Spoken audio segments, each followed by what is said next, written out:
अस्सलाम वालेकुम ग्रेड 4, कैसे हैं आप सब? मैं उम्मीद करती हूँ कि आप सब खैरियत से हैं। My name is Rida Khalid and I welcome you back to my maths lessons. Students, आज इस वीडियो लेसन में हम बात करने वाले हैं यूनिट नंबर 3 की। आज हम स्टार्ट करेंगे फ्रैक्शंस को और साथ ही साथ हम एक्सरसाइज 3A को सॉल्व करेंगे। तो आइए आज के लेसन को स्टार्ट करते हैं। जी तो स्टूडेंट्स, आज के इस वीडियो लेक्चर में हम बात करने वाले हैं एक्सरसाइज 3A की। एक्सरसाइज 3A और इस यूनिट नंबर 3 में जो बातें हम करेंगे वो होंगी फ्रैक्शन से रिलेटेड। फ्रैक्शन के बारे में मैं आपको एक बात बता दूं कि फ्रैक्शन का मतलब होता है पार्ट ऑफ अ होल, मतलब एक चीज कंप्लीट है और उसके अगर मैं किसी हिस्से की बात करूं, किसी एक हिस्से की या एक से ज्यादा हिस्सों की, तो मैं कहती हूं कि ये उसकी फ्रैक्शन है, उस पूरे की एक फ्रैक्शन है। ठीक है, अब हमने फ्रैक्शंस को कैसे देखना है, हम करने वाले हैं एक्सरसाइज 3A। पेज नंबर है 57 से 59 तक, एक्सरसाइज है 3A। क्वेश्चन नंबर 1 से 8 तक हम आज इस वीडियो लेसन में कंप्लीट करेंगे। अच्छा जी, सबसे पहले तो आपको पता होना चाहिए कि फ्रैक्शंस किस तरह लिखी जाती है। फ्रैक्शंस बच्चों इस तरह लिखते हैं, एक नंबर या एक डिजिट ऊपर आता है, एक नंबर या एक डिजिट लाइन के नीचे आता है और इनको सेपरेट करने के लिए एक लाइन लगाई जाती है दरमियान में। जो ऊपर वाला नंबर है उसका नाम होता है न्यूमिनेटर, ओके, और जो नीचे वाला वर्ड होता है या डिजिट है या नंबर है उसको हम कहते हैं डिनोमिनेटर। ठीक है, अच्छा जी, ऊपर वाले नंबर को कहेंगे नॉमिनेटर और नीचे वाले नंबर को डिनोमिनेटर। तो ये बात आपने याद रखनी है। अब फ्रैक्शन की 2 टाइप्स हमने आज यहाँ इस वीडियो लेसन में डिस्कस करनी है और यही 2 टाइप्स हम इस पूरे एक्सरसाइज में पढ़ेंगे। ठीक है, अच्छा जी, पहली टाइप क्या है? Like fractions. अब हमें तो ये पता चल गया कि एक फ्रैक्शन के 2 हिस्से होते हैं, एक ऊपर वाला नोमिनेटर और नीचे वाला डिनोमिनेटर। अगर मैं ये कहूं कि एक ऐसी फ्रैक्शन, कुछ ऐसी फ्रैक्शन साथ लिखी हुई हैं जिनमें हमारे पास नीचे वाला यानी कि डिनोमिनेटर सेम है, तो हम कहते हैं कि ये लाइक फ्रैक्शंस हैं। क्लियर? उनको हम कहते हैं लाइक फ्रैक्शन, मतलब एक जैसे डिनोमिनेटर वाली फ्रैक्शंस। दूसरी टाइप क्या होती है? Unlike fractions. जाहिर है उसके उलट बात होगी, उसके ऑपोजिट होगी। तो ऐसी फ्रैक्शंस जिनके नीचे वाला जो डिजिट है वो क्या होगा? डिफरेंट होगा। ठीक है, डिफरेंट डिनोमिनेटर्स, सेम डिनोमिनेटर्स। ठीक है, यहाँ पर जो मैंने एग्जांपल्स लिखी हैं बच्चों, ये आई होप आपको समझ आ गई होंगी। इनको हम एक ब्रैकेट में लिख लेते हैं कि चलें आपको यहाँ से पता चल जाए। All right, different denominators, same denominators. Clear? Examples के साथ समझ आ गई? ओके, अब बच्चों, अब यहाँ तक की ये मेन बात, थीम हमें पता चल गई है। हम स्टार्ट करेंगे क्वेश्चन नंबर 1 से। Fill in the blanks. Part A, 1/10, 2/10, 9/10 are dash fractions. आप बताएं, 3 फ्रैक्शंस लिखी हैं, तीनों के तीनों का क्या डिफरेंट है? न्यूमिनेटर। और क्या सेम है? डिनोमिनेटर। तो हम क्या कहते हैं कि ये वाली फ्रैक्शंस क्या कहलाती हैं? ये फ्रैक्शंस कहलाती हैं like fractions. Clear? Part B, 1/8, 1/10, 1/12 are dash fractions. अब जिन फ्रैक्शंस के डिनोमिनेटर डिफरेंट है वो क्या होंगी? हाँ जी, unlike fractions. Clear? Okay, C part, 20/32 and 5/8 are dash fractions. अब एक और बात यहाँ पर हम सीखने वाले हैं, हमें ये जो फ्रैक्शंस दी गई है हम उनको लिख लेते हैं। 20/32 एंड 5/8, इनको कहा जा रहा है कि ये डैश फ्रैक्शंस है। अभी पता चल जाता है।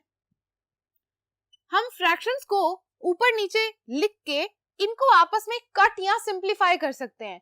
अब कट या सिंप्लीफाई कैसे करेंगे? हमने टेबल्स को, मल्टीपल्स को याद रखना है। ठीक है, ऐसा एक आपने नंबर सिलेक्ट करना है जो यहाँ पर भी मल्टीप्लाई हो सकता है और यहाँ पर भी कंप्लीटली मल्टीप्लाई या डिवाइड हो सकता है। फॉर एग्जाम्पल, अगर मैं कहूं कि नंबर 2 जो है, नंबर 2 यहाँ भी डिवाइड होता है और नंबर 2 यहाँ भी डिवाइड होता है। कैसे? 2 10 times 20, 2 1 times 2, 1 carried, 2 6 times 12। Clear? अगर इसको मैं फर्दर सिंप्लीफाई करना चाहूं तो मैं कहां कर सकती हूँ? फिर से 2 पे कर सकती हूँ। 2 5 times 10, 2 8 times 16। तो हमारे पास जो फ्रैक्शन बच गई है वो क्या है? 5/8 है। तो हमसे ये कहा जा रहा है कि ये 5/8 और ये 5/8 क्या है? सेम है, इक्वल है। तो ऐसी फ्रैक्शंस को हम कहते हैं इक्विवेलेंट फ्रैक्शंस, यानी इक्वल। क्लियर? अब आपने एक बात याद रखनी है, अगर तो कोई फ्रैक्शन बिग नंबर्स के साथ लिखी है, जैसे 20/32 है और यहाँ पे 5/8 है, कंफ्यूज नहीं होना। आपने हमेशा बिग नंबर्स वाली को सिंप्लीफाई करना है, मल्टीपल्स के साथ टेबल्स को जहन में रख के कट करना है। तो जब आप सिंप्लीफाई करेंगे तो जो आंसर्स आपके पास आ रहे हैं उनको आप फ्रैक्शन की सूरत में लिखें और उसके बाद आप उसको मिला के देख लें जो हमारे पास फ्रैक्शन दी गई है, तो हम डिफरेंस बता सकते हैं कि क्या डिफरेंस है या नहीं है, क्या ये इक्विवेलेंट है या नहीं है। क्लियर? ओके जी। D part, 3/5 is dash then 5/6। दोनों फ्रैक्शंस को हम लिख लेते हैं। पार्ट सी है 3/5 इज डैश देन व्हाट 5/6। हमने यहां बताना है कि क्या ये ग्रेटर है या स्मॉलर है। ठीक है, डिफरेंस की बात हो रही है। आप मुझे बताएं 3/5 5/6 से बड़ा है या छोटा है, कैसे पता चलेगा? ये बात आप गेस नहीं कर सकते। तो आपने अपने जहन में ये बताना है कि हमने तो ये देखा था कि फ्रैक्शंस क्या होती हैं, they are part of a whole. अगर हम कहें कि एक पूरी शेप या एक पूरी चीज ये है और इसके 5 हिस्से हैं, 1 2 3 4 5, और इसमें से 3 जो पार्ट्स हैं, 3 पार्ट्स ऑक्यूपाइड हैं। कितने पार्ट लेफ्ट हैं? 2। तो ये जो फ्रैक्शन है इस तरह लिखी जाएगी 3/5। ओके, अब यहां पर एक शेप ऐसी है जिसके 6 पार्ट्स हैं, 1 2 3 4 5 6। ठीक है, अब इसमें से 5 पार्ट्स आर कलर्ड। ठीक है, तो हमारे पास ये फ्रैक्शन इस तरह लिखी जाएगी। अब आप मुझे बताएं जो कलर्ड पार्ट है उनमें से ज्यादा वाला कौन सा है? 5 के 3 हिस्से ज्यादा है या 6 के 5 हिस्से ज्यादा है? बिल्कुल इसी तरह हमने लिखना है कि जो ये वाली फ्रैक्शन है, this is greater then this one is smallest. 5 के 3 हिस्से छोटे होते हैं और 6 के 5 हिस्से ज्यादा होंगे, ऑब्वियसली। ठीक हो गया। E part, 2/11 4/11 6/11 and 8/11 are in dash order. क्या ऑर्डर्स होते हैं हमारे पास? Ascending and descending. ओके जी, अब आप मुझे बताएं कि ऊपर वाले यानी नॉमिनेटर्स के साथ लिखे गए हैं, ऑर्डर में लिखे गए हैं ना, स्मॉलेस्ट से बिगेस्ट की तरफ, और डिनोमिनेटर्स तो सेम है। तो हमने न्यूमिनेटर्स को देखना है कि उनका ऑर्डर क्या है। स्मॉलेस्ट से बिगेस्ट की तरफ जा रहे हैं तो ये वाला ऑर्डर क्या कहलाएगा? Ascending order. आप यहां लिख लें, they are in ascending order. Clear?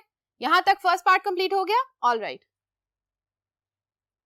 Okay, question number 2, state whether the following are true और फॉल्स। हमने स्टेटमेंट्स को पढ़ना है और बताना है कि क्या ये ट्रू है या फॉल्स है। अच्छा जी, part A, 3/11 3/10 3/9 and 3/4 are in ascending order. आप मुझे बताएं कि यहाँ पर आपको न्यूमिनेटर सेम नजर आ रहे हैं और जो डिनोमिनेटर्स हैं वो सारे डिफरेंट हैं, लेकिन डिनोमिनेटर्स के हिसाब से भी अगर हम देखें तो हमारे पास बिगेस्ट नंबर यानी 10 शुरू में लिखा हुआ है और एंड पे स्मॉलेस्ट नंबर यानी 4 लिखा हुआ है। क्लियर? तो हमारे पास यहाँ जो ऑर्डर लिखा है वो डिसेंडिंग ऑर्डर में है, तो हमें ये पता है कि ये बात ठीक नहीं है। ये चीज असेंडिंग ऑर्डर में है। आप देखें 11 के 3 हिस्से छोटे होंगे या 4 के 3 हिस्से, ड्रॉ करके देखें। तो ड्रॉ करके जब आप देखेंगे तो आपको पता चलेगा कि बिगेस्ट नंबर जो है वो है 3/4। ठीक है, तो असेंडिंग ऑर्डर होगा 3/4 3/9 3/10 एंड 3/11। न्यूमिनेटर सेम है, इसीलिए ये स्टेटमेंट क्या है? False. B part, the reduced form of 5/15 is 1/3। आप 5/15 को अगर कट करें तो आपको पता चलेगा सिंप्लीफाई करने के बाद 1/3 आपके पास आंसर आएगा। 5 1 times 5 and 5 3 times 15, so this statement is true। C, 3/5 is greater than 7/10। ये स्टेटमेंट गलत है, फॉल्स है, क्योंकि हमारे पास यहाँ लिखा है, आप ड्रॉ करके शेप देखें कि एक शेप अगर उसके 5 हिस्से हैं और उसमें से 3 हिस्से हमारे पास कलर्ड हैं, तो आप देखें कि वो पार्ट ज्यादा होगा या 10 में से 7 हिस्सों वाला। ठीक है, तो हमें ऑब्वियसली पता है कि 10 में से 7 हिस्से जो है ये ग्रेटर होंगे, तो ये स्टेटमेंट भी हो गई false. D, the common denominator of 5/6 and 3/4 will be 12। Common denominator कैसे फाइंड आउट करेंगे? दोनों के दोनों फ्रैक्शंस में से आपने क्या करना है, डिनोमिनेटर्स को मल्टीप्लाई कर देना आपस में। लीस्ट कॉमन मल्टीपल देखना है, एलसीएम बताया था ना, डिवाइड करके जैसे देखना है, वैसे आप देखेंगे तो आपको पता चलेगा कि इसका आंसर 12 है। बिल्कुल सही, this is true. E, like fractions have the same denominators। Like fractions के अंदर सेम डिनोमिनेटर्स होते हैं. हमने क्या देखा था? Like fraction same denominator. True. Okay जी. Part 3, select the correct answer from the given options. A, the lowest form of 100 by 275 is. आपने बताना है कि लोएस्ट फॉर्म मतलब सिंप्लीफाई कर दे. 100 by 275. आप देखें कि दोनों की दोनों जो नंबर्स यहाँ लिखे हैं, एक के एंड पे 0 है, एक के एंड पे 5 है. तो हमें ये पता है कि जब हमने रूल्स ऑफ डिविजिबिलिटी पढ़े थे तो किस तरह से हमने डिवाइड किया था. हमने देखा था कि किसी भी अगर नंबर के एंड पे 0 है या 5 है तो वो 5 पे डिवाइड हो सकते हैं. तो हम इसको करते हैं 5 2 times 10 and 0. 5 5 times 25, 2 carried and 5 times 25. 20 by 55. Further करते हैं इसको. 5 4 times 20, 5 1 times 5, 5 1 times 5. 4 by 11. ये तो एक इवन नंबर है और ये एक प्राइम नंबर है. दोनों एक ही टेबल पे डिवाइड नहीं हो सकते, तो 4 by 11 हमारे पास यहाँ पर थर्ड ऑप्शन है. तो हम इसको कर लेते हैं circle. This is our answer. Okay जी. Next. B, 2 by 9, 1 by 4, 7 by 12 arranged in order are. आप इसका ऑर्डर देखें. 7 by 12, 1 by 4, 2 by 9. ठीक है, ये आपका ऑर्डर है. Option number B. C, the reduced form of 128 by 336 is. Reduce form फिर से देखनी है हमने. Question number C. 128 divided by 336. Very easy. दोनों साइड्स पे हमारे पास जो नंबर्स हैं वो कौन से हैं? Even numbers. ओके, तो हम स्मॉलेस्ट प्राइम नंबर जो 2 है उससे स्टार्ट करते हैं. 2 6 times 12, 2 4 times 8. 64 यहां लिख लेते हैं. 2 1 times 2, 1 carried. 2 6 times 12, 1 carried. 2 8 times 16, 168. दोबारा से इसको 2 पे ही कट कर लेते हैं. 2 3 times 6, 2 2 times 4, 2 8 times 16 and 2 4 times 8. Again 32 by 84. फिर से 2 पे. 2 1 times 2, 1 carried. 2 6 times 12, 2 4 times 8, 2 times 4. 16 by 42. Again cut करते हैं. 2 8 times 16, 2 2 times 4 and 2 1 times 2. Now 8 by 21. फिर यही सूरत हो गई. एक इवन नंबर है और एक प्राइम नंबर. क्या हम इसको फर्दर सिंप्लीफाई कर सकते हैं किसी एक टेबल पे? नो. तो ये हमारा आंसर है 8 by 21. यहां पर हमारे पास 8 by 21 थर्ड ऑप्शन है. ऑलराइट. अच्छा जी. D part. 15 by 64 and 3 by 8 are. आप मुझे बताएं कि दो फ्रैक्शंस साथ साथ लिखी हुई हैं और दोनों की दोनों फ्रैक्शंस के न्यूमिनेटर भी डिफरेंट है, डिनोमिनेटर्स भी डिफरेंट है. तो ये दोनों की दोनों फ्रैक्शंस क्या कहलाएंगी? Unlike fractions. Alright. Unlike fractions have the same denominator, one as a denominator, different denominator, the same nominators. जो अनलाइक फ्रैक्शंस होती हैं उनका क्या डिफरेंट होता है? Different denominators. तो आप इसको सर्कल कर लें. ऑलराइट. यहां तक बच्चों हमारा पार्ट 3 भी कंप्लीट हो गया. क्वेश्चन नंबर 4 को स्टडी करते हैं. Circle the sets of like fractions. आपने इस पूरे के पूरे क्वेश्चन में से क्या करना है? जितनी भी लाइक फ्रैक्शंस हैं, यानी जितनी भी फ्रैक्शंस के डिनोमिनेटर्स क्या हैं? सेम है, उनको सर्कल कर दें. बस आपका क्वेश्चन यहाँ पे हो जाएगा खत्म. All right. Next question is question number 5. Write whether the following pair of fractions are like और अनलाइक. अब हमें लाइक और अनलाइक का फर्क तो पता चल गया है. आपने क्या करना है? ये जितनी भी फ्रैक्शंस लिखी हुई हैं, दो फ्रैक्शंस हैं, आप इनको स्टडी करें, देखें और उसके बाद आप अंदाजा लगाएं कि क्या न्यूमिनेटर्स और डिनोमिनेटर्स सेम है. अगर सेम है डिनोमिनेटर्स तो लाइक फ्रैक्शंस, और अगर ये डिफरेंट हैं डिनोमिनेटर्स तो आप कहेंगे कि ये अनलाइक फ्रैक्शंस हैं. इसके आगे बस आपने आंसर लिख देना है और यहां तक आपका पार्ट 5 भी पूरा हो जाएगा. It's very easy. Question number 6. Rewrite these fractions so that they have a common denominator. अब ये काम हमने आज सॉल्व करना सीखना है कि अगर हमारे पास अनलाइक फ्रैक्शंस लिखी हुई हैं, ठीक है, दो फ्रैक्शंस हैं, दोनों की दोनों के डिनोमिनेटर्स डिफरेंट हैं, तो उनको सेम करने का भी एक तरीका है. कैसे करेंगे? आइए सीखते हैं. पार्ट ए हम सॉल्व करते हैं. 1 by 2 and 1 by 4. दो फ्रैक्शंस हैं हमारे पास, 1 by 2 and 1 by 4. Part A और पार्ट बी को मैं आपको सॉल्व करके बताती हूँ. सबसे पहले तो आप ये देखें कि हमारे पास इस फ्रैक्शन का डिनोमिनेटर क्या है? 2, इस फ्रैक्शन का डिनोमिनेटर क्या है 4। हम इनको साइड बाय साइड करने के लिए इस तरह करेंगे कि हम 1/2 वाली फ्रैक्शन को इस वाले डिनोमिनेटर के साथ एक दफा यहां मल्टीप्लाई करेंगे और एक दफा यहां, यानी मल्टीप्लाइड बाय 4 मल्टीप्लाइड बाय 4। ठीक है, आप इसका आंसर निकालें 1 4 टाइम्स 4, 2 4 टाइम्स 8। ठीक है, अब आपने इसको सिंप्लीफाई नहीं करना, क्योंकि अगर आप सिंप्लीफाई करेंगे तो फिर 1/2 ही आ जाएगा हमारी जो कि फ्रैक्शन है। हमने डिनोमिनेटर्स को सेम रखने के लिए क्या किया है, मल्टीप्लाई। अब दूसरी वाली जो फ्रैक्शन है 1/4, इसके साथ भी हमने सेम काम करना है। हम ये वाला जो डिनोमिनेटर है इसको इस फ्रैक्शन के साथ ऊपर और नीचे यानी नोमिनेटर और डिनोमिनेटर के साथ मल्टीप्लाई करते हैं। Multiplied by 2 multiplied by 2, 1 2 times 2, 4 2 times 8। अब देखें दोनों की दोनों फ्रैक्शंस के डिनोमिनेटर सेम आ गए। ओके, अब हमने क्या करने हैं, इन दोनों को लिखना है यहाँ पर इस तरह से। हम यहाँ लिख लेते हैं 4/8 एंड 2/8। दोनों के डिनोमिनेटर सेम आ गए। यहां तक हमारा बच्चों ये क्वेश्चन सॉल्व हो गया। अच्छा जी, अब आपको याद होना चाहिए कि आपने यही स्टेप्स करते हुए इनको सॉल्व करना है। नेक्स्ट पार्ट सॉल्व करते हैं, पार्ट बी। यहाँ पर भी यही करेंगे, इस 5 को एक दफा 7 के साथ, एक दफा 15 के साथ, और इस 15 को एक दफा 3 के साथ और एक दफा 5 के साथ मल्टीप्लाई करेंगे। सबसे पहले पहली फ्रैक्शन को देखते हैं 3/5 और यहाँ से 15 को इसके साथ करते हैं मल्टीप्लाई, ये आंसर आ जाएगा। और दूसरी फ्रैक्शन जो होगी 7/15 multiplied by 5 multiplied by 5, 3 15 times 45, 5 15 times 75, 7 5 times 35 and 15 5 times 75। अब आप देखें इन दोनों की दोनों फ्रैक्शंस को अगर हम इस तरह लिखें 45/75 एंड 35/75, क्या दोनों के दोनों डिनोमिनेटर सेम है? बिल्कुल है। हम इनको एक दफा मार्क कर लेते हैं ताकि हमें पता चल जाए। 75 75 सेम है, इसका मतलब है कि हमारा आंसर बिल्कुल ठीक है। आपने इसको सिंप्लीफाई नहीं करना। हमें नजर आ रहा है ना कि ये सिंप्लीफाई हो सकता है, लेकिन अगर हम सिंप्लीफाई करेंगे तो फिर सेम फ्रैक्शंस आ जाएंगी और डिनोमिनेटर्स क्या हो जाएंगे, डिफरेंट। तो कभी भी अगर मैं आपको ये कहूं कि हमने सबसे पहले कॉमन डिनोमिनेटर फाइंड आउट करना है तो ये मेथड हम यूज करेंगे हमेशा, आप इसको याद रखेंगे। अब इस क्वेश्चन की प्रैक्टिस के बाकी के सारे सवाल आप खुद से अपनी नोटबुक पर करेंगे, क्योंकि अब तो बहुत आसान तरीका आपको मैंने सिखा दिया है। ऑलराइट,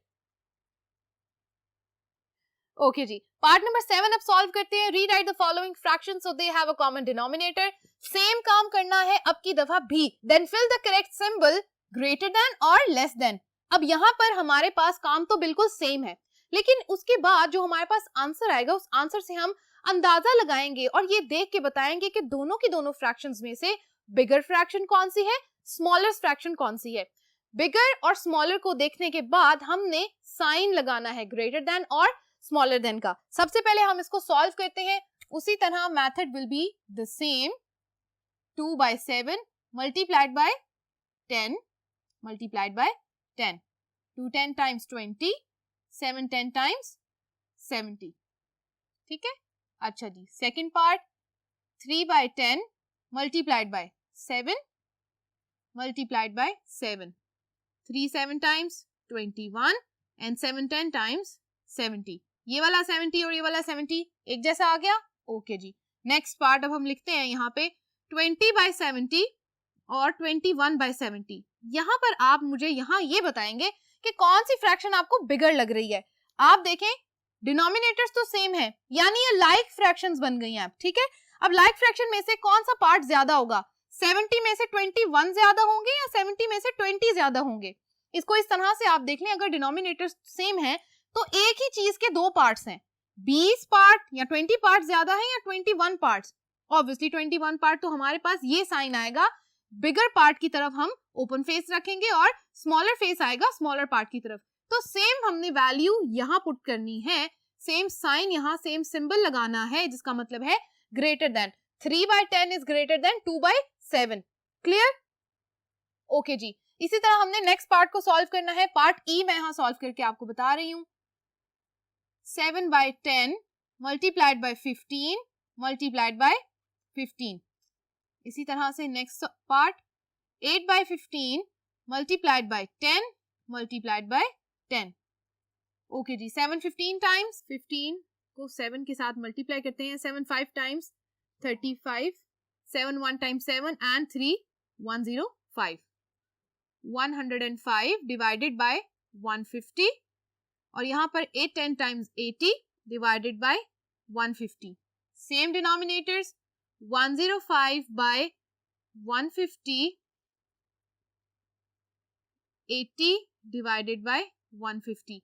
क्या लिखेंगे यहाँ पर? 105 बिगर है या 80 बिगर है? ऑब्वियसली 105 इज बिगर, तो ये आ गया हमारे पास। यहाँ पर एक और वैल्यू एंड हो गई। अब यहाँ पर बच्चों हम एक और पार्ट को सॉल्व कर सकते हैं, ठीक है? Let's write another one. हम सॉल्व करते हैं पार्ट सी।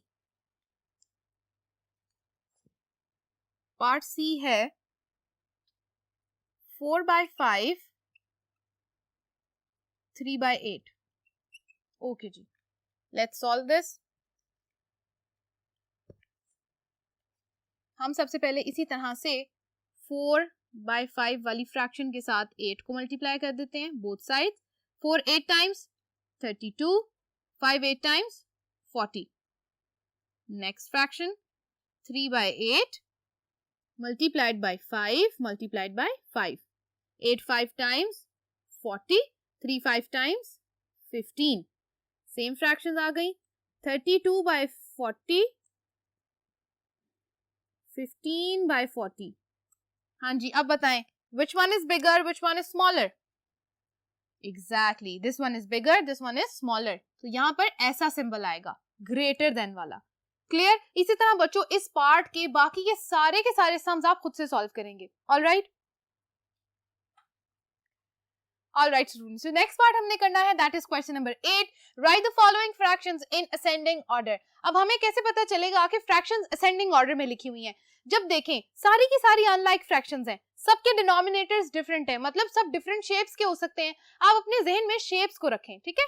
अब वहां से हम क्या करेंगे, हर शेप ड्रॉ करेंगे, उसके पार्ट्स उतने टोटल पार्ट्स बनाएंगे, यानी कि एक होल बनाएंगे और उसमें से हमने कलर करने हैं उतने पार्ट्स जो हमारे न्यूमिनेटर में लिखे हुए हैं। जब हम शेप्स बना लेंगे फिर हम ये बता सकते हैं कि कौन सी शेप कितनी बड़ी है और किस तरह हमने इसको ऑर्डर में लिखना है। स्मॉलेस्ट को हम सबसे फर्स्ट पे लिखेंगे, उसके बाद बिगर को और एंड पे बिगेस्ट को। अच्छा, सबसे पहले हम शेप्स को ड्रॉ करते हैं। Let's draw a rectangle. 1 2 3 4 5। Okay, 1 2 3 4, 4/5 हो गया। ओके जी, 10 पार्ट्स।